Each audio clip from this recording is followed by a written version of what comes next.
Bapak, Ibu, jemaat yang dikasihi dan mengasihi Tuhan, Shalom.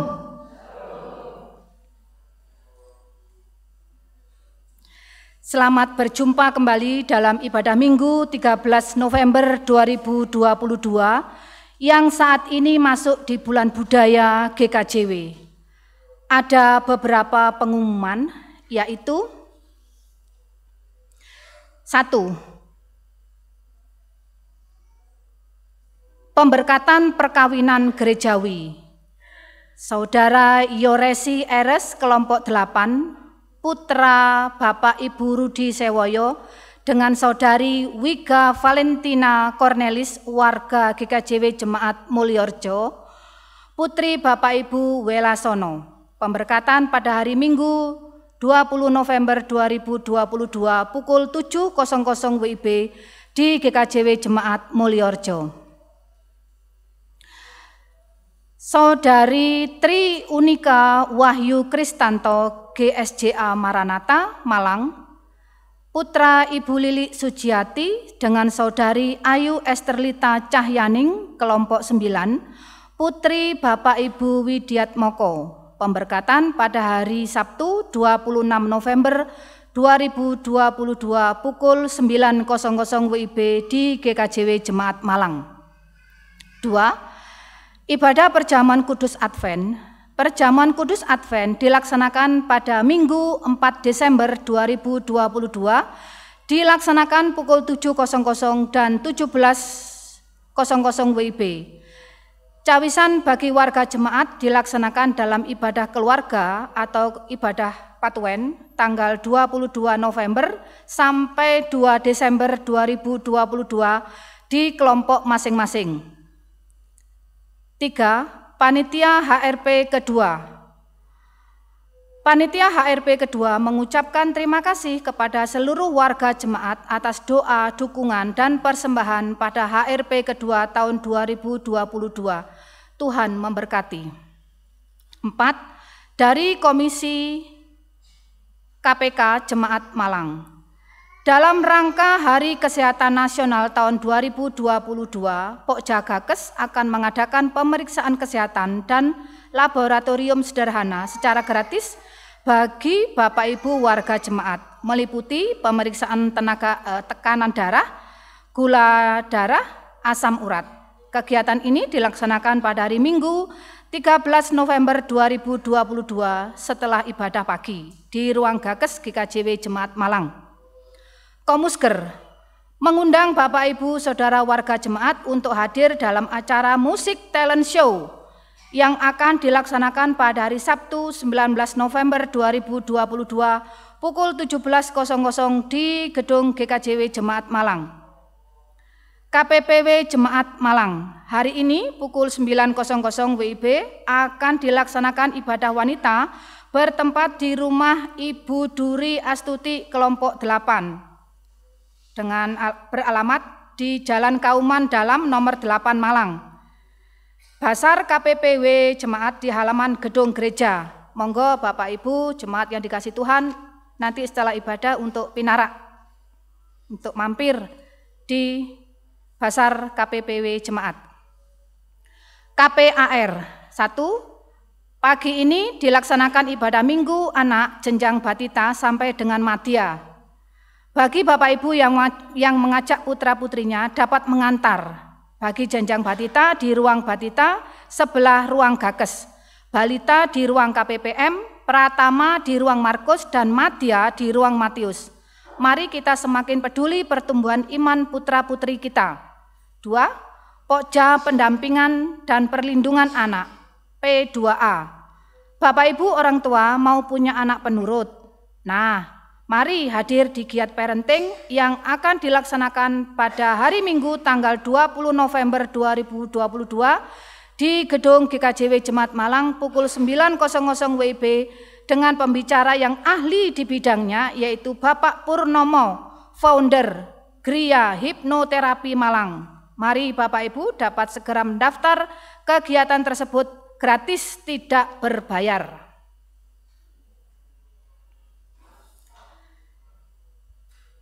Dan ibadah kita saat ini akan dipimpin oleh Saudari Vikar Meti Elizabeth A.S. Phil.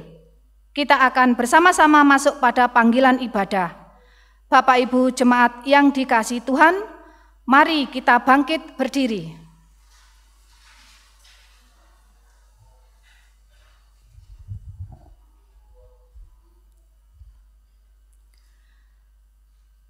Saudara-saudara yang terkasih, marilah kita datang menghadap Tuhan dengan hati yang penuh sukacita dan menghampiri tahtanya untuk memuliakan namanya dengan hati yang tulus.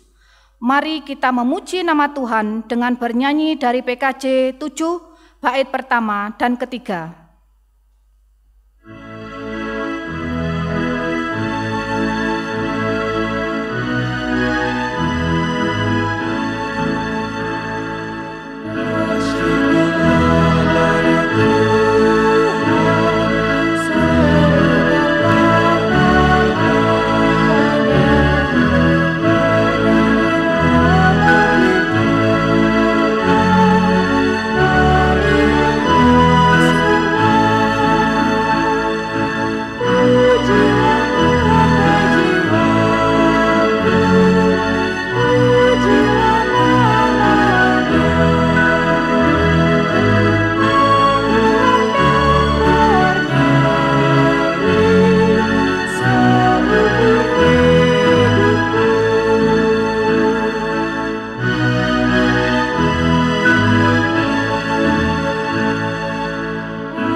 Jemaat yang terkasih, bersama-sama kita menghadap kepada Tuhan pada ibadah pagi hari ini. Untuk itu saya mengundang jemaat yang terkasih untuk mengambil saat teduh. Ibadah kita pada pagi hari ini bersama-sama kita lakukan didasari dengan iman pengakuan bahwa pertolongan dan keselamatan kita datangnya dari Tuhan Allah yang menciptakan alam semesta dengan segala isinya, yang tidak pernah meninggalkan pekerjaan tangannya dan yang kekal kasih setianya. Salam dan damai sejahtera dari Allah Bapa kita dan dari Tuhan kita Yesus Kristus menyertai kita sekalian. Amin. Umat dipersilahkan untuk duduk.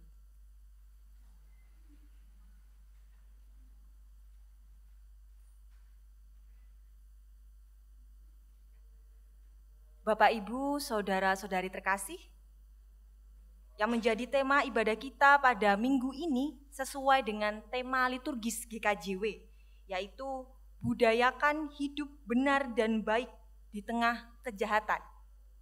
Budayakan hidup benar dan baik di tengah kejahatan, itu yang menjadi tema liturgis GKJW khususnya pada bulan budaya November ini. Lalu yang menjadi tema khotbah pada ibadah pagi hari ini adalah membudayakan hidup setia dan taat dalam dunia penuh kerusuhan. Membudayakan hidup setia dan taat dalam dunia penuh kerusuhan. Mari bersama-sama kita menyambut yang menjadi tema ibadah kita pada minggu pagi hari ini dengan menyanyi dari Kidung Jemaat nomor 260. Kita nyanyikan bait pertama dan ketiga. Oh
sebagai manusia tentunya kita menyadari bahwa kita rapuh, kita adalah fana.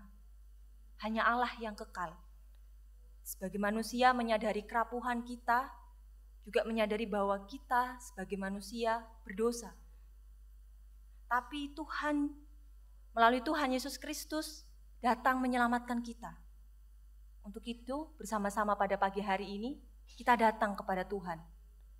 Menyadari selama seminggu, segala kesalahan, dosa, mungkin ada sedikit hal atau banyak hal yang secara tidak sadar kita menyakiti hati keluarga kita terkasih, orang tua kita terkasih, kakak, adik kita terkasih, teman-teman kita terkasih, atau juga kita melukai orang yang sangat menyayangi kita. Oleh karena itu,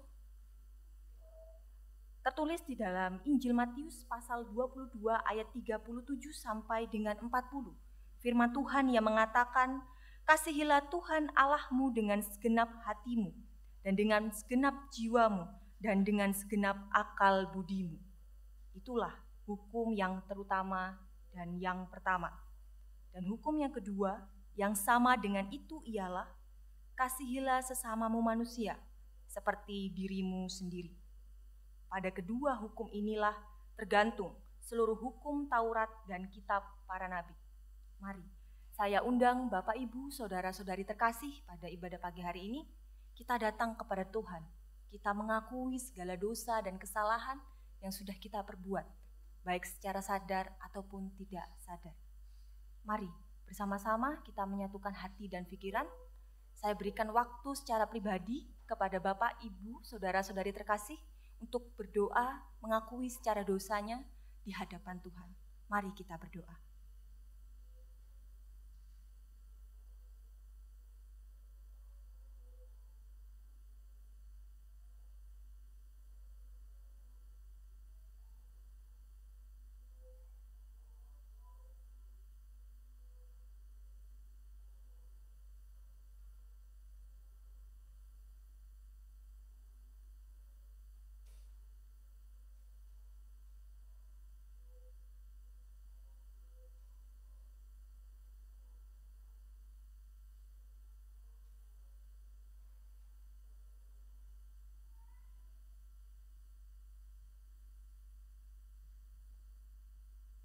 Inilah Tuhan, kami datang kepadamu dengan segala kerapuhan dalam diri kami. Kami menyadari bahwa kami manusia berdosa. Kami menyadari bahwa dalam kehidupan kami sehari-hari, sering kami berbuat salah, sering kami menyakiti hati kami, dan secara tidak sadar kami mendukakan hati-Mu Tuhan. Masih saja melakukan dosa-dosa, masih saja belum bisa melakukan firman-Mu, apa yang menjadi perintah-Mu dalam kehidupan kami sehari-hari. Oleh karena itu Tuhan, kami datang kepadamu. Tahirkanlah kami Tuhan dari dosa kami, supaya kami mendapat pemulihan diri, supaya jiwa kami segar, supaya jiwa kami penuh sukacita, penuh damai sejahtera daripadamu. Terimalah Tuhan, terimalah kami. Ampunilah kami atas segala dosa yang telah kami perbuat. Inilah Tuhan doa pengakuan kami daraskan kepadamu, hanya kepada nama-Mu lah. Amin. Jemaat yang terkasih, saya undang untuk berdiri.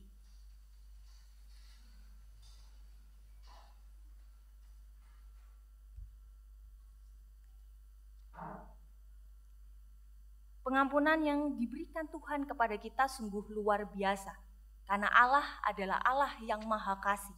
Kasih-Nya sungguh tidak terbatas. Kasih-Nya sungguh memberikan rahmat kepada kita, menggenapi kita, mengutuhkan kita.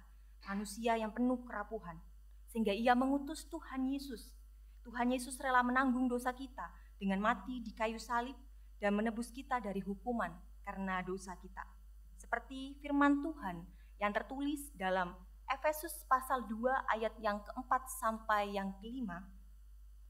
Tetapi Allah yang kaya dengan rahmat, oleh karena kasih-Nya yang besar, yang dilimpahkannya kepada kita, telah menghidupkan kita bersama-sama dengan Kristus. Sekalipun kita telah mati oleh kesalahan-kesalahan kita, oleh kasih karunia kamu diselamatkan. Mari kita merespon berita anugerah dengan kembali menyanyi dari Kidung Jemaat nomor 450 kita. 453. Kita nyanyikan bait yang kedua dan ketiga.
Bapak, Ibu, Saudara yang terkasih di dalam Tuhan Yesus, marilah pada kesempatan ini kita bersama-sama untuk membaca, merenungkan sebagian daripada firman Tuhan.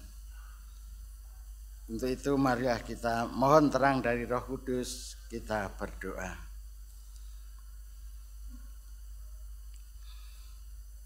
Allah Bapa Surgawi yang Maha Kudus, puji syukur dan terima kasih ya Bapa untuk waktu dan kesempatan yang Tuhan anugerahkan kepada kami untuk bersama-sama membangun ibadah persekutuan pada pagi hari ini. Bapa, kalau sebentar kami juga akan membaca dan merenungkan sebagian dari firman-Mu. Hadirlah di tengah-tengah persekutuan kami melalui kuasa Roh Kudus-Mu. Buka hati dan pikiran kami agar setiap kami tidak hanya jadi pendengar, tetapi juga menjadi pelaku dari firman-Mu. Oleh karena itu, buka telinga kami, kuasai ruang hati dan pikiran kami, agar setiap kami bisa fokus pada firman dan kehendak-Mu.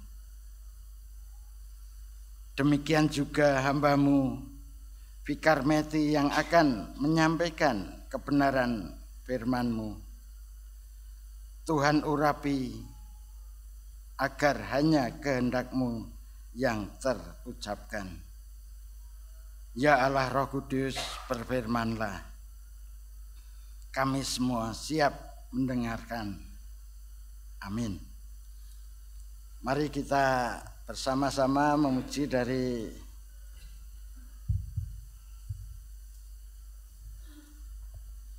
NKB 119 bait yang pertama.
Firman Tuhan yang akan kita baca pada pagi hari ini yang pertama dari Maleakhi 4 ayat 1 sampai dengan 2a. Bacaan yang kedua 2 Tesalonika 3 ayat 6 sampai 13. Kita akan baca yang pertama Maleakhi 4 ayat 1 sampai 2a.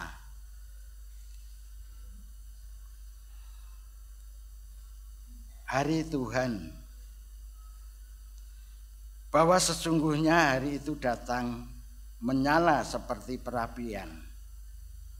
Maka semua orang gegabah dan setiap orang yang berbuat fasik menjadi seperti jerami dan akan terbakar oleh hari yang datang itu. Firman Tuhan semesta alam, sampai tidak ditinggalkannya akar dan cabang mereka. Tetapi kamu yang takut akan namaku, bagimu akan terbit surya kebenaran dengan kesembuhan pada sayapnya. Demikian firman Tuhan.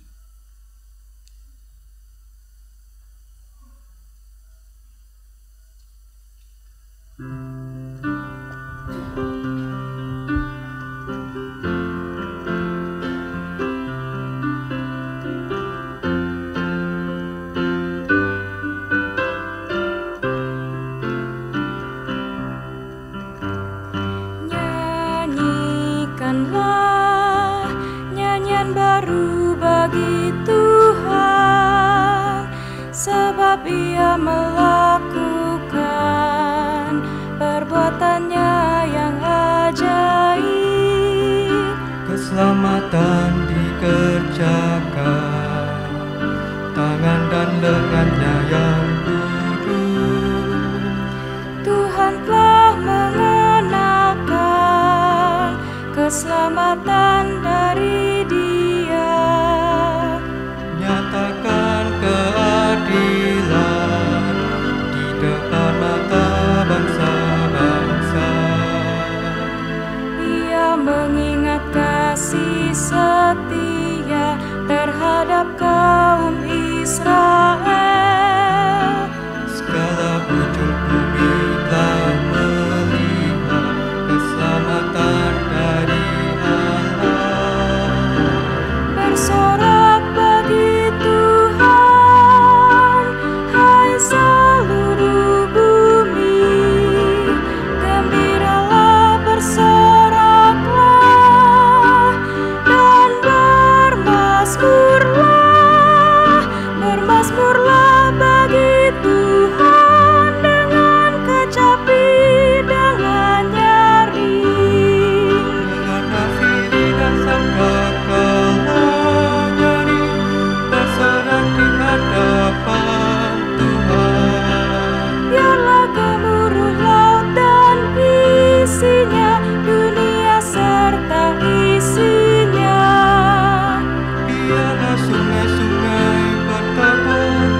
Bacaan kedua diambil dari 2 Tesalonika 3 ayat 6 sampai 13. 2 Tesalonika 3 ayat 6 sampai 13 yang demikian. Tetapi kami berpesan kepadamu, saudara-saudara, dalam nama Tuhan Yesus Kristus, supaya kamu menjauhkan diri dari setiap saudara yang tidak melakukan pekerjaannya dan yang tidak menurut ajaran yang telah kamu terima dari kami. Sebab kamu sendiri tahu bagaimana kamu harus mengikuti teladan kami, karena kami tidak lalai bekerja di antara kamu dan tidak makan roti orang dengan percuma. Tetapi kami berusaha dan berjerih payah siang malam supaya jangan menjadi beban bagi siapapun di antara kamu. Bukan karena kami tidak berhak untuk itu, melainkan karena kami mau menjadikan diri kami teladan bagi kamu, supaya kamu ikuti. Sebab juga waktu kami berada di antara kamu, kami memberi peringatan ini kepada kamu. Jika seorang tidak mau bekerja, janganlah ia makan. Kami katakan ini karena kami dengar bahwa ada orang yang tidak tertib hidupnya dan tidak bekerja, melainkan sibuk dengan hal-hal yang tidak berguna. Orang-orang yang demikian kami peringati dan nasihati dalam Tuhan Yesus Kristus, supaya mereka tetap tenang melakukan pekerjaannya dan dengan demikian makan makanannya sendiri. Dan kamu, saudara-saudara, janganlah jemu-jemu berbuat apa yang baik. Demikian firman Tuhan.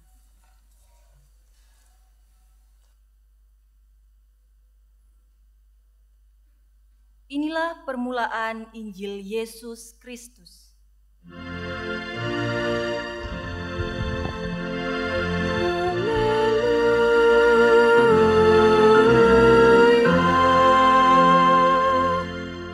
Umat diundang untuk berdiri.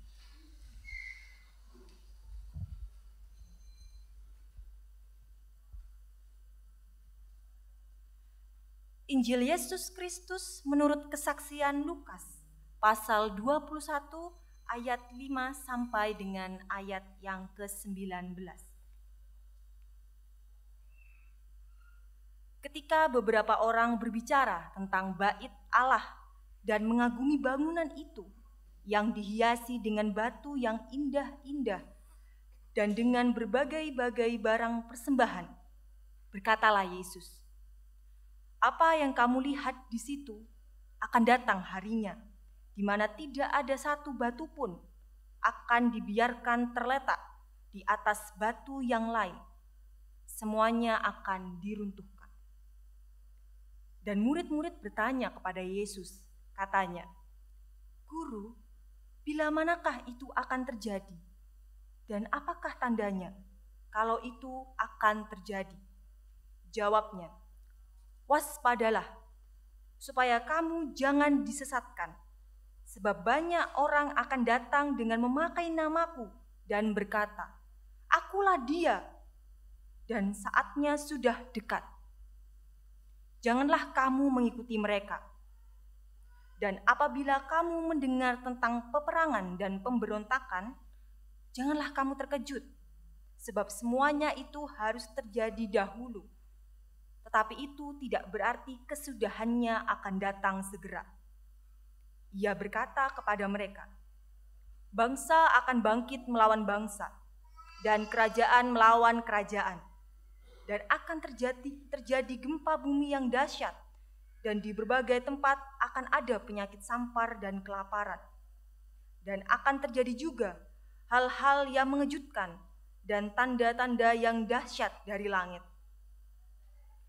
Tetapi sebelum semuanya itu kamu akan ditangkap dan dianiaya. Kamu akan diserahkan ke rumah-rumah ibadat dan penjara-penjara. Dan kamu akan dihadapkan kepada raja-raja dan penguasa-penguasa oleh karena namaku. hal itu akan menjadi kesempatan bagimu untuk bersaksi. Sebab itu, tetapkanlah di dalam hatimu, supaya kamu jangan memikirkan lebih dahulu pembelaanmu. Sebab aku sendiri akan memberikan kepadamu kata-kata hikmat, sehingga kamu tidak dapat ditentang atau dibantah lawan-lawanmu. Dan kamu akan diserahkan juga oleh orang tuamu, saudara-saudaramu, kaum keluargamu, dan sahabat-sahabatmu, dan beberapa orang di antara kamu akan dibunuh. Dan kamu akan dibenci semua orang oleh karena namaku. Tetapi tidak sehelai pun dari rambut kepalamu akan hilang. Kalau kamu tetap bertahan, kamu memperoleh hidupmu. Yang berbahagia adalah kita yang memelihara dalam hati setiap firman Tuhan dan melakukannya dalam kehidupan kita sehari-hari. Amin.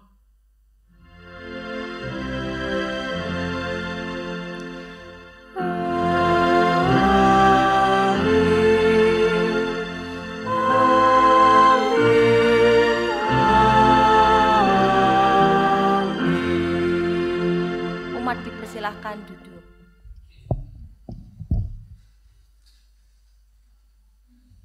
Shalom Bapak Ibu Saudara-saudari terkasih. Selamat pagi. Sehat nggih? Seperti biasa, monggo kanan kirinya disenyumi terlebih dahulu.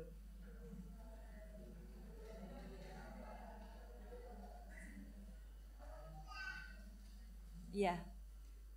Sungguh sangat luar biasa kita dapat membangun ibadah pada pagi hari ini dengan perasaan yang penuh sukacita. Bapak Ibu Saudara-saudari terkasih, kita tanggal 10 November kemarin baru merayakan Hari Pahlawan. Saya itu ingat tanggal 10 November itu bersamaan dengan Arema yang ingin menggelar 40 harian tentang tragedi Kanjuruhan. Masih ingat nggih tragedi Kanjuruhan? Tanggal 1 Oktober, mengawali bulan Oktober.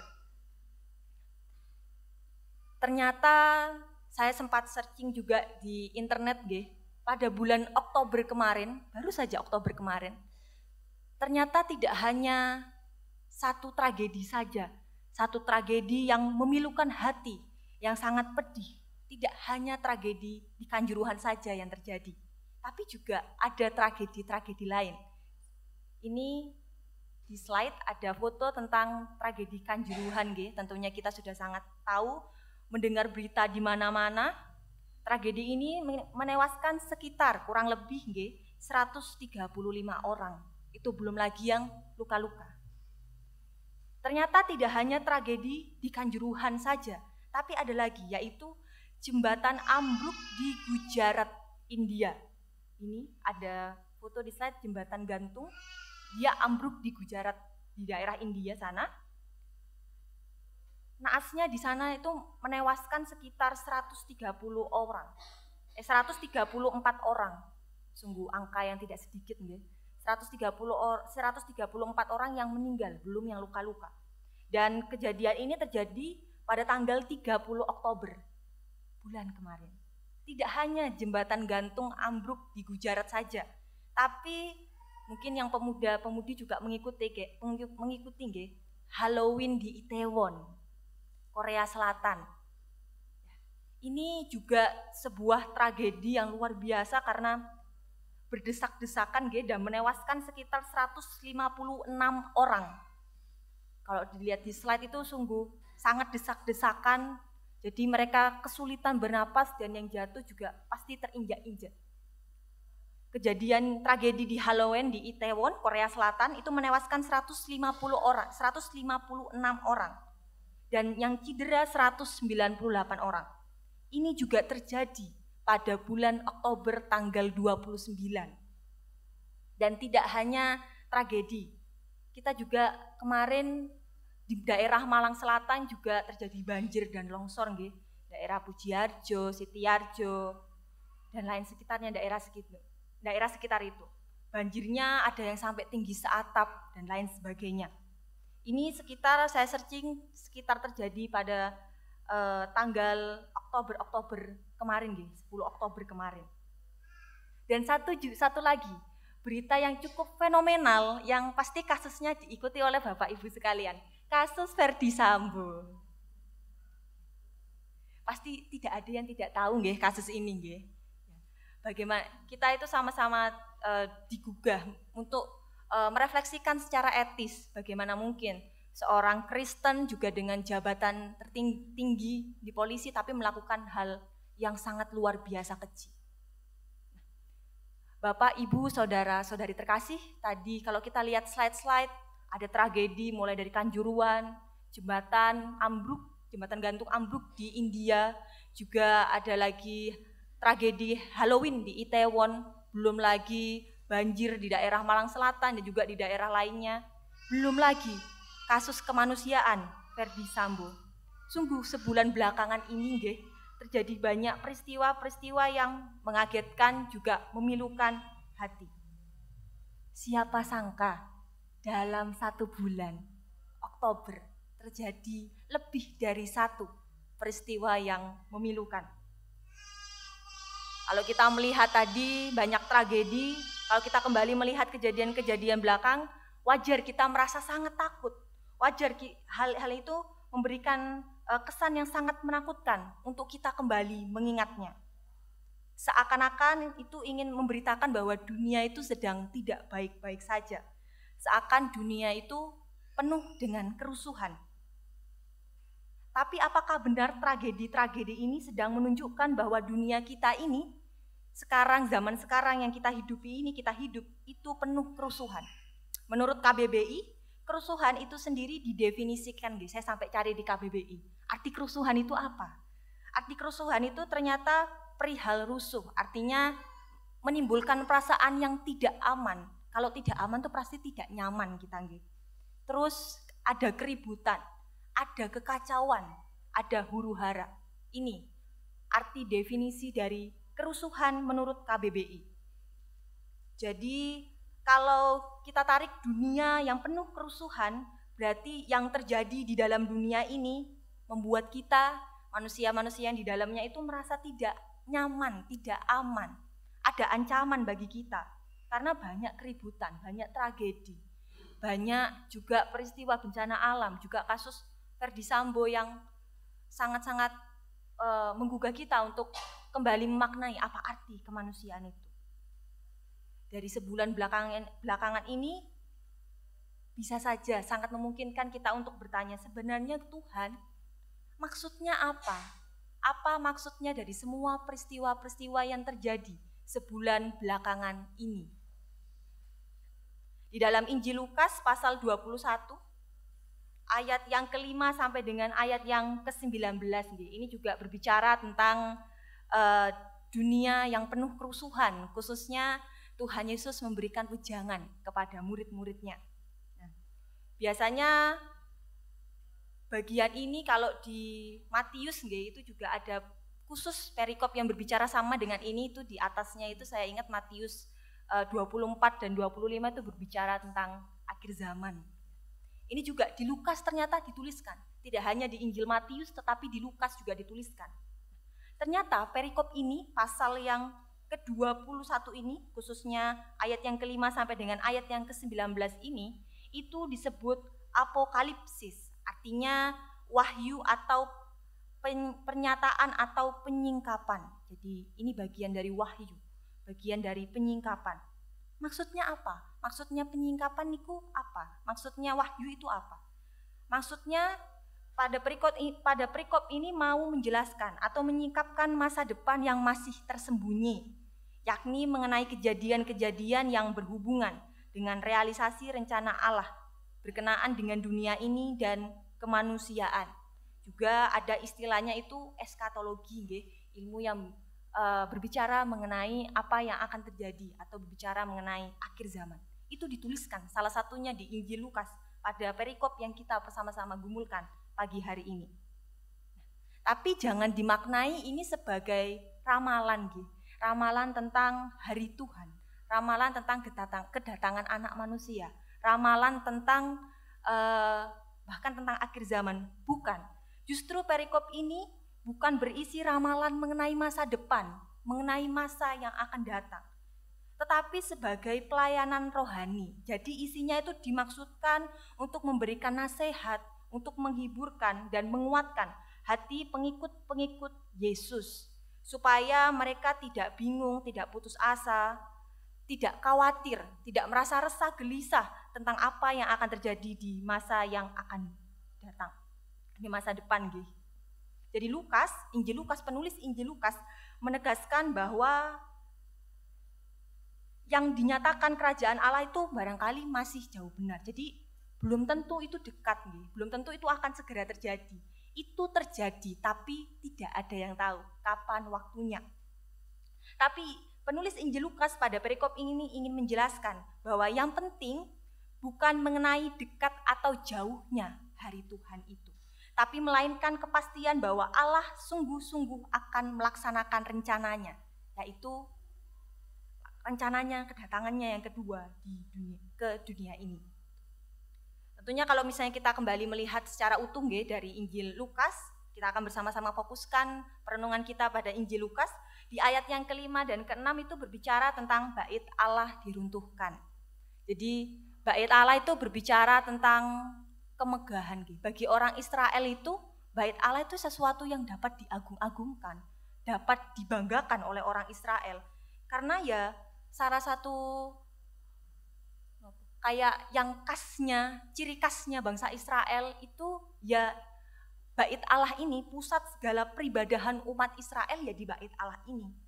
Tetapi Tuhan Yesus berfirman bahwa bait Allah yang dikira murid-muridnya kokoh dan megah itu bisa hancur. Dan benar saja, pada tahun 70 Masehi itu digenapi sekitar ketika Jenderal Titus dari Roma dan tentaranya menghancurkan Yerusalem dan membakar bait Allah setelah mengepungnya selama 134 hari. Jadi bait Allah yang dikira pada zaman Tuhan Yesus bagi murid-muridnya itu megah, sangat kuat, sangat luar biasa, tidak dapat dihancurkan. Pada akhirnya juga dihancurkan melalui peristiwa sekitar tahun 70 Masehi, dikepung Yerusalem dan dibakar bait Allah.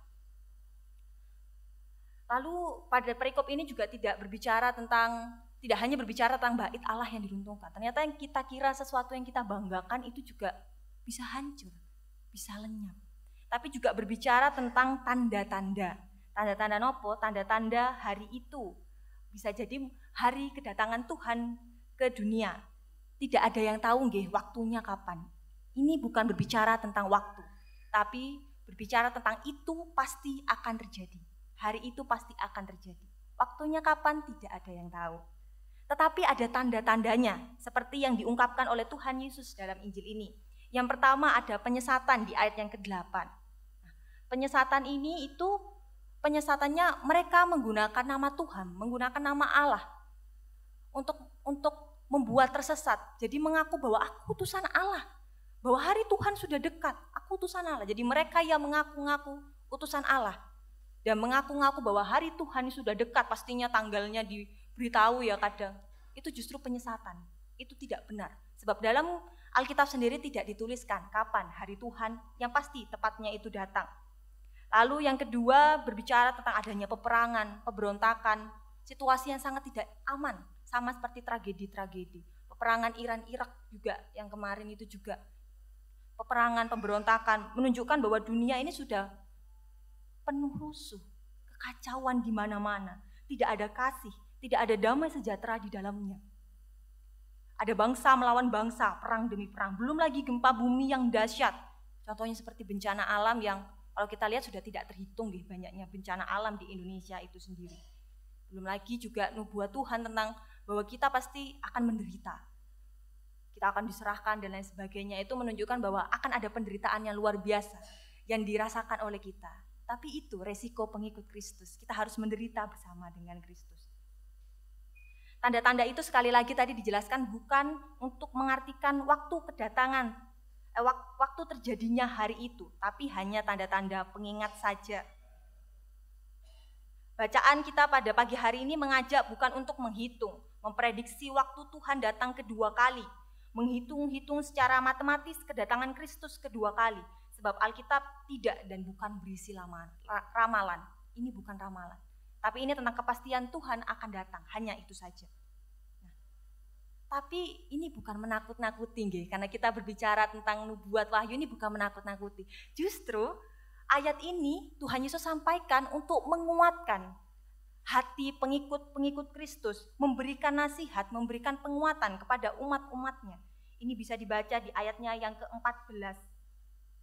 Sebab itu tetapkanlah di dalam hatimu supaya kamu jangan memikirkan lebih dahulu pembelaanmu. Sebab aku sendiri akan memberikan kepadamu kata-kata hikmat, sehingga kamu tidak dapat ditentang atau dibantah lawan-lawanmu. Tuhan dalam ayat ini mengatakan bahwa ya benar, dunia sedang tidak baik-baik saja. Dunia penuh kerusuhan. Tapi Tuhan beserta kita. Tuhan akan membela kita. Tuhan akan memberikan pertolongannya kepada kita, memberikan hikmatnya kepada kita. Itu yang ingin disampaikan dari perikop ini, Bapak, Ibu, saudara-saudari yang terkasih. Bahwa Allah sendirilah yang memberikan kita hikmat untuk menyampaikan kebenaran yang sebenarnya. Allah sendirilah yang akan membela kita. Ayat ini ditunjukkan untuk menguatkan kita, supaya kita tetap berpengharapan di dalam Tuhan. Jadi walaupun dunia sedang tidak baik-baik saja, tadi tragedi, bencana alam, belum lagi kasus Verdi Sambo itu juga ya. Ini bukan untuk menakut-nakutkan kita, tapi justru Tuhan selalu beserta kita. Tuhan selalu menolong kita. Tapi Tuhan juga berpesan di ayatnya yang ke-19. Kalau kamu tetap bertahan, kamu akan memperoleh hidupmu. Bagaimana cara kita bertahan? Rasul Paulus dalam suratnya yang kedua kepada jemaat di Tesalonika mengungkapkan yaitu dengan berdoa dan bekerja. Berdoa artinya kita harus membiasakan diri untuk tekun berdoa, nggih. Kita harus menjaga jiwa kita itu supaya koneksinya sama Tuhan tetap gitu, nggih. Supaya ngobrolnya sama Tuhan ketika dalam doa itu enak. Supaya kita tetap menjaga pengharapan bahwa Allah tidak akan pernah meninggalkan kita. Nah, itu kita harus selalu teguhkan dengan rajin berdoa, tekun dalam doa. Dan juga bekerja. Bekerja itu artinya kita melakukan sesuatu untuk merawat pengharapan yang sudah Tuhan berikan kepada kita. Artinya kita bekerja, tidak malas-malasan. Bekerja untuk apa? Melakukan firman Tuhan dalam kehidupan sehari-hari. Berat nggih untuk melakukan apa yang menjadi firman Tuhan dalam kehidupan kita sehari-hari. Taat, setia dengan Tuhan itu berat. Tapi Tuhan berpesan untuk bertahan, jangan malas-malasan. Mari kita bertahan, kita tekun, kita bekerja untuk selalu melakukan apa yang menjadi perintah Tuhan dalam kehidupan kita sehari-hari. Dan juga Rasul Paulus memberikan pesan kepada kita, pentingnya kita juga untuk memfilter, memilih orang-orang di sekitar kita. Kalau misalnya orang itu cenderung kok, aku kalau temenan sama dia kok bawaannya nggak ada damai sejahtera ya. Kok aku temenan sama dia kok bawaannya kok malah malas ke gereja, jarang ke gereja, jarang ikut persekutuan. Rasul Paulus bilang, maka hindarilah. Tapi bukan untuk dimusuhi, juga tegurlah dia dalam kasih. Tapi kita juga harus perlu mengenali diri, kok berteman dengan dia, kok bergaul dengan dia membuat aku malah jauh dari Tuhan. Nah, ini juga salah satu cara kita bekerja melalui Tuhan. Jemaat yang terkasih, firman Tuhan yang bersama-sama kita pergumulkan pada pagi hari ini, kembali lagi saya tegaskan, bukan untuk mengajak kita merasa takut, bukan untuk mengajak kita merasa gelisah, tetapi justru untuk memberikan kita penguatan. Walaupun dunia tidak sedang baik-baik saja, dan ya rasa-rasanya dunia selalu tidak baik-baik saja, Bapak, Ibu, saudara-saudari terkasih, ada saja yang membuat kita takut, ada saja yang membuat kita gelisah, ada saja yang membuat kita was-was.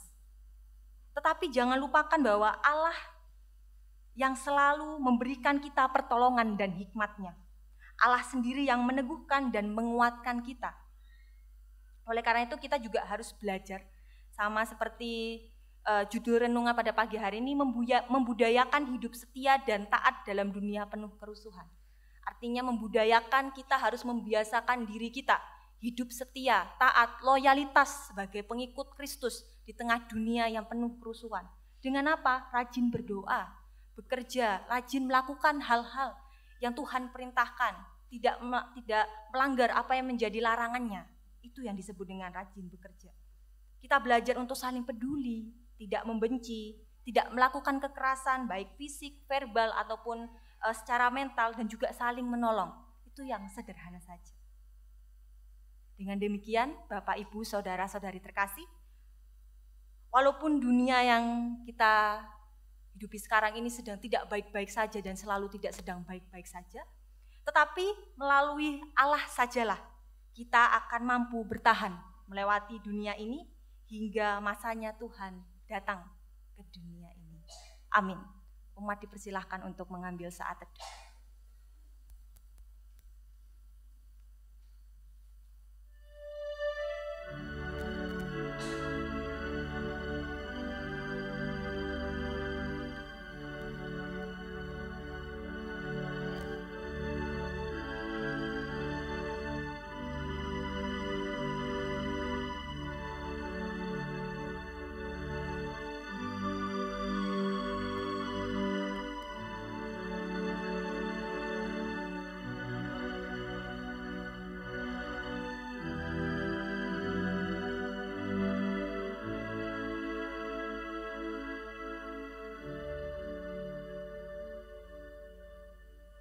Saat teduh dapat diakhiri.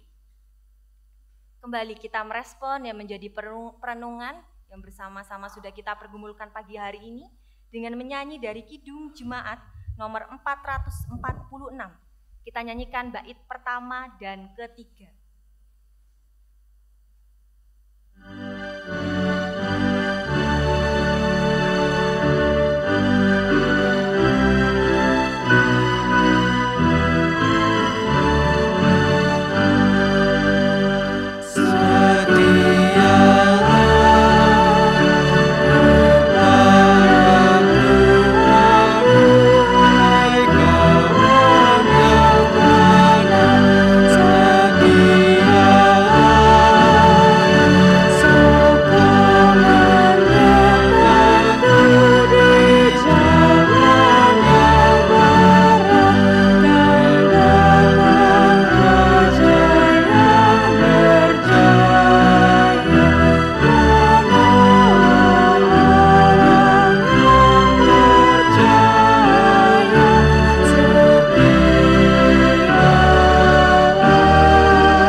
Umat diundang untuk bangkit berdiri. Bersama dengan seluruh umat percaya di seluruh dunia, dengan hikmat dari Allah dan kesungguhan hati, mari kita bersama-sama mengikrarkan pengakuan iman rasuli. Pengakuan iman rasuli. Aku percaya kepada Allah, Bapa yang Maha Kuasa, Khalik langit dan bumi, dan kepada Yesus Kristus, Anaknya yang tunggal Tuhan kita, yang dikandung daripada Roh Kudus, lahir dari anak darah Maria, yang menderita di bawah pemerintahan Pontius Pilatus, disalibkan, mati dan dikuburkan, turun ke dalam kerajaan maut. Pada hari yang ketiga, bangkit pula dari antara orang mati, naik ke surga, duduk di sebelah kanan Allah, Bapa yang Maha Kuasa, dan akan datang dari sana untuk menghakimi orang yang hidup dan yang mati. Aku percaya pada Roh Kudus, Gereja yang kudus dan persekutuan orang kudus, pengampunan dosa, kebangkitan daging, dan hidup yang kekal. Amin. Umat dipersilahkan untuk duduk kembali.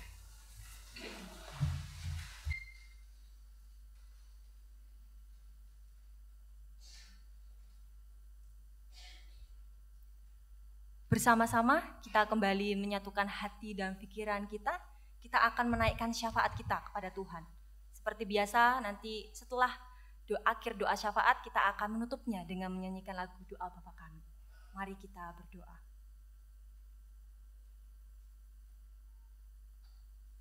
Ajarlah kami ya Tuhan, di tengah dunia yang penuh kerusuhan ini, di tengah dunia yang memberikan rasa takut, rasa tidak aman, rasa tidak nyaman. Ajarlah kami untuk tetap setia, tetap taat, melakukan apa yang menjadi perintah-Mu dalam kehidupan kami sehari-hari. Teguhkanlah hati kami Tuhan, buatlah kami semakin yakin, semakin percaya, semakin beriman bahwa walaupun dunia sedang tidak baik-baik saja, walaupun dunia memberikan kami rasa takut, rasa tidak aman, tetapi Engkaulah, hanya melalui Engkau sajalah yang akan membela kami, yang akan menolong kami, yang akan memberikan hikmat kepada kami, agar kami semua pengikut-Mu, umat-Mu, dapat melaluinya hingga masanya Engkau datang kembali Tuhan yang kedua kali ke dunia ini. Kami juga berdoa ya Tuhan untuk warga yang sakit, untuk Bapak Ibu Matsari, untuk Bapak Ibu Sadu Sumanto, untuk Bapak Rujito, untuk Bapak Ibu Suwandi, untuk Bapak Ibu Sadermosir, untuk Ibu Clara, Bapak Waluyo, Ibu Sukatmina, Bapak Pitono, Ibu Tati Isman, Bapak Rasid, Ibu Sihtinampi, Ibu Iskandar, Ibu Harto, Bapak Yuswono, dan Saudara Adriel Baptista, juga Ibu Rini Tuhan. Kami berdoa untuk keluarga-keluarga kami yang tengah merasakan rasa sakit Tuhan. Kami percaya Engkau adalah Allah yang ikut merasakan sakit dan penderitaan yang mereka rasakan Tuhan. Kami percaya Tuhan berbela rasa dalam rasa sakit yang mereka rasakan. Dan kami juga percaya lawatan-Mu, jamahan-Mu nyata melalui setiap obat-obatan medis yang mereka konsumsi ataupun perawatan medis yang mereka jalani. Dan kami sungguh percaya Tuhan, pemulihan-Mu juga nyata untuk keluarga kami yang tengah sakit ini. Kami juga berdoa kiranya Tuhan berikan damai sejahtera di setiap hati keluarga kami yang terkasih.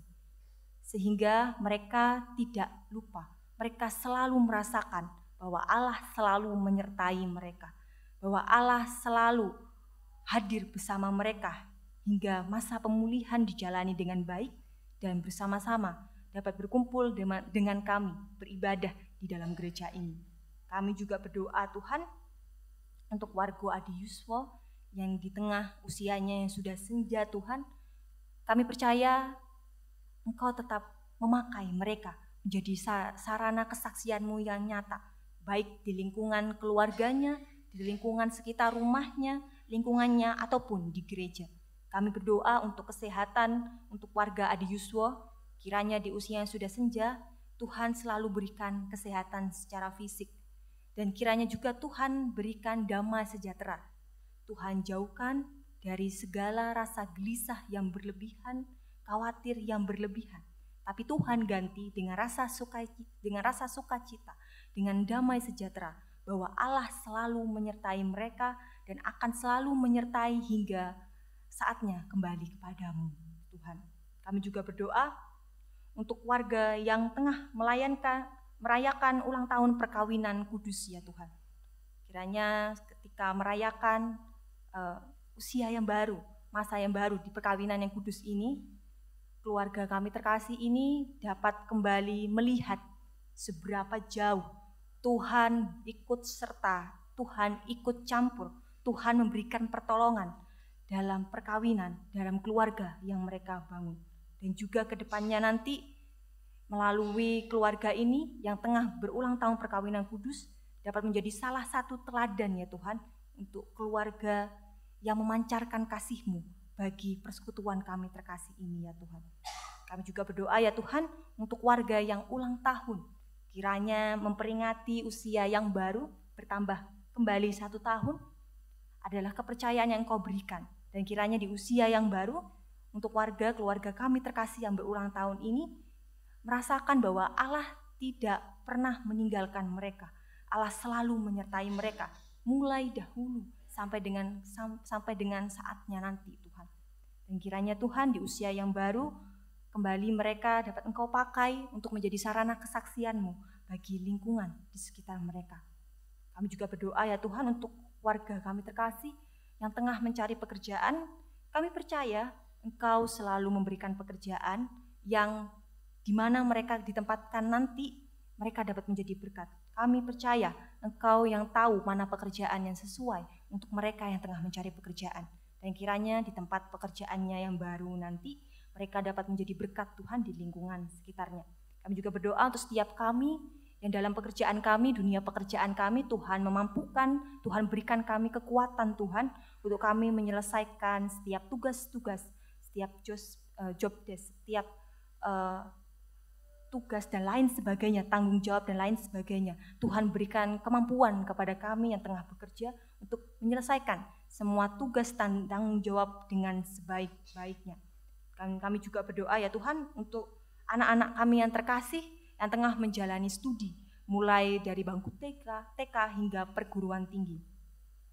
Tuhan kiranya berikan mereka hikmat-Mu, kemampuan-Mu, agar mereka dapat memahami dengan baik semua materi-materi yang diajarkan oleh guru di sekolah maupun di buku. Dan juga Tuhan berikan kemampuan dan keteguhan hati mereka untuk mereka dapat menyelesaikan setiap tugas, pekerjaan rumah, hingga ujian-ujian. Kami percaya hasilnya yang akan didapatkan oleh anak-anak kami yang terkasih dalam proses studi ini sebanding dengan usaha mereka. Kami juga berdoa Tuhan untuk gereja kami terkasih, GKJW Jemaat Malang. Kiranya kuasa-Mu hadir Tuhan dalam persekutuan yang kami bangun di dalam GKJW Jemaat Malang ini. Sehingga hari demi hari persekutuan yang kami bangun semakin rekat. Persekutuan yang kami bangun dapat memancarkan kasih-Mu, memancarkan kepedulian, memancarkan saling tolong-menolong. Hingga persekutuan GKJW Jemaat Malang dapat menjadi salah satu kesaksian-Mu bagi lingkungan sekitarnya. Kami juga berdoa untuk pelayan yang Tuhan yang memilih mengabdikan hidupnya di dalam gereja ini melalui setiap kegiatan, setiap rapat juga setiap ibadah Tuhan. Kami serahkan pelayan-pelayan orang-orang yang memilih dengan sukacita mengabdikan hidupnya sebagai pelayan-Mu di GKJW Jemaat Malang ini. Hari demi hari Tuhan berikan kesehatan secara fisik, Tuhan tambahkan damai sejahtera, Tuhan juga tambahkan rasa sukacita di dalam hatinya. Sehingga dalam pelayanannya murni tulus hanya untuk mengabdikan hidupnya kepada-Mu saja Tuhan. Kami juga berdoa untuk Pak Pendeta Legal, kiranya Tuhan berikan kesehatan, Tuhan berikan sukacita untuk Pak Pendeta Legal, juga untuk Bu Ira, juga untuk anaknya ya Tuhan. Hari demi hari Tuhan berikan kesehatan juga, sehingga Pak Pendeta Legal dapat menjadi gembala gereja yang memimpin persekutuan kami terkasih dengan penuh kasih, dengan penuh kepedulian Tuhan. Kami juga berdoa khususnya untuk kepanitiaan Natal Tuhan yang mulai sudah terbentuk. Mulai dari Pokja, mulai dari komisi, hingga kepanitiaan Natal di kelompok, hingga di jemaat.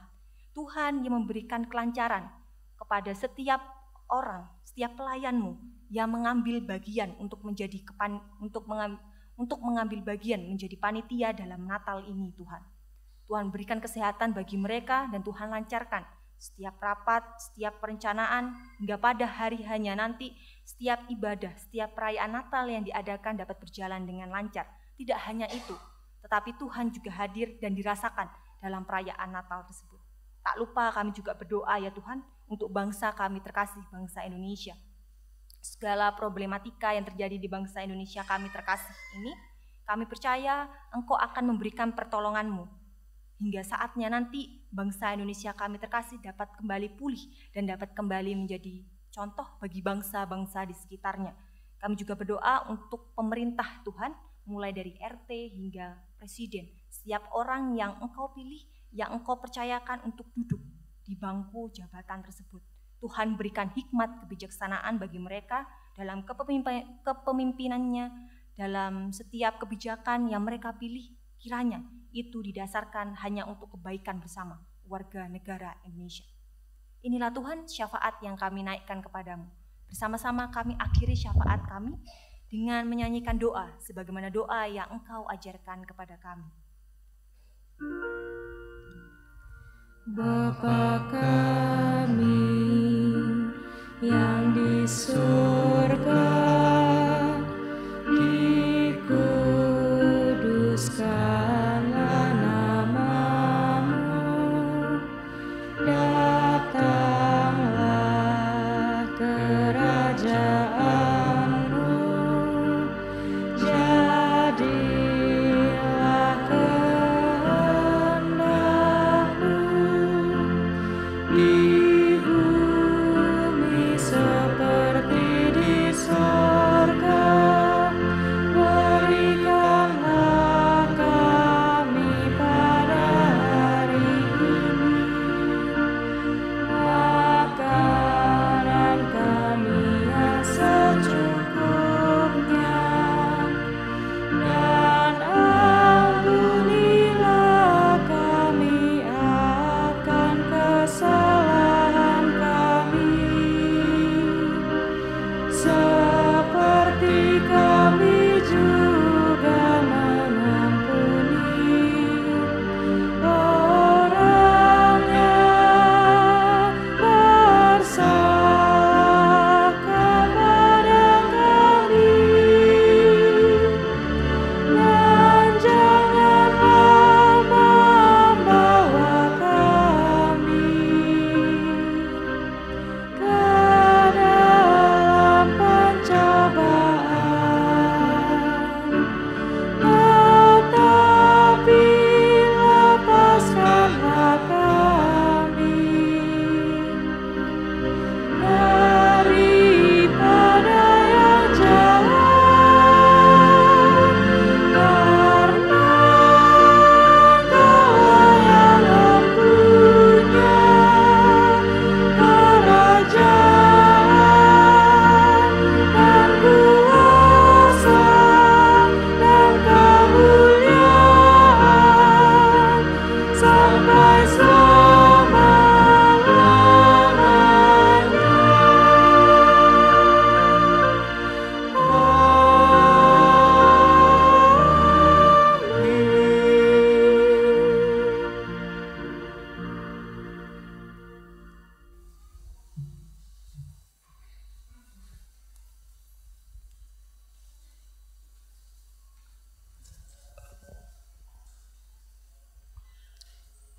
Bapak, Ibu, Saudara, kasih penyertaan dan berkat Tuhan untuk kita umat-Nya tidak pernah berhenti.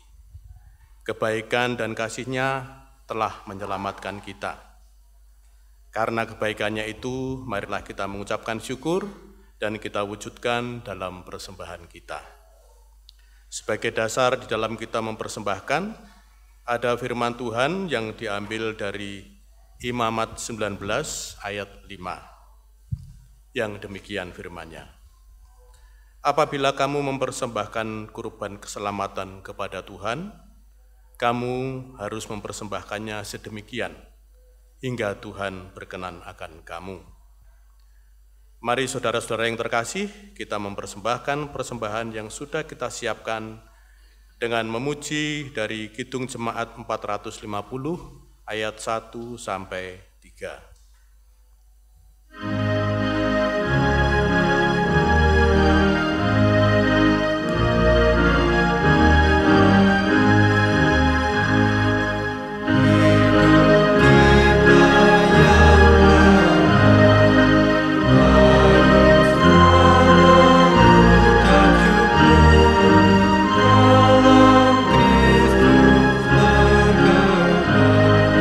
Janganlah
Mari kita berdoa.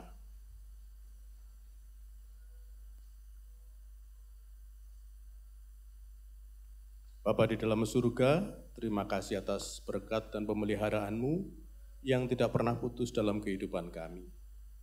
Saat ini kami telah mengumpulkan persembahan yang kami ambil dari berkat yang sudah kami terima daripadamu. Kiranya persembahan ini dapat menjadi persembahan yang harum dan berkenan di hadapan-Mu. Demikian juga Engkau berkati tangan-tangan yang akan mengelola persembahan ini, sehingga persembahan ini boleh bermanfaat untuk kegiatan pelayanan di gereja kami, juga di tengah-tengah kehidupan kami bermasyarakat. Demikian doa kami Bapa, di dalam Tuhan Yesus kami naikkan doa kami. Amin.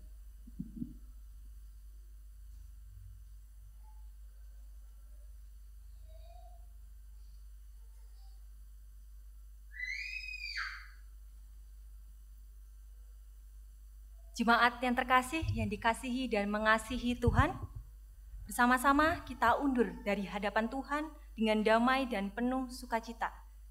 Mari kita menjalani kehidupan kita penuh dengan ucapan syukur. Walaupun dunia penuh kerusuhan, memberikan kita perasaan tidak aman, tidak nyaman, tetapi percayalah, Allah selalu menyertai kita. Allah lah yang membela kita. Allah lah yang memberikan hikmat-Nya kepada kita. Oleh karena itu, mari kita kembali ke kehidupan kita masing-masing dengan hidup setia dan taat melakukan firman Tuhan dalam kehidupan sehari-hari. Kita menyanyi dari PKJ 267, Damai di Dunia.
Bersama-sama kita memohon berkat dari Tuhan.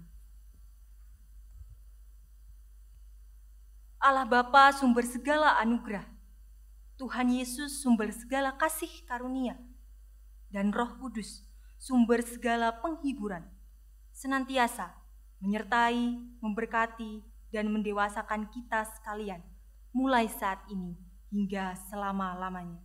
Amin. Kepadamu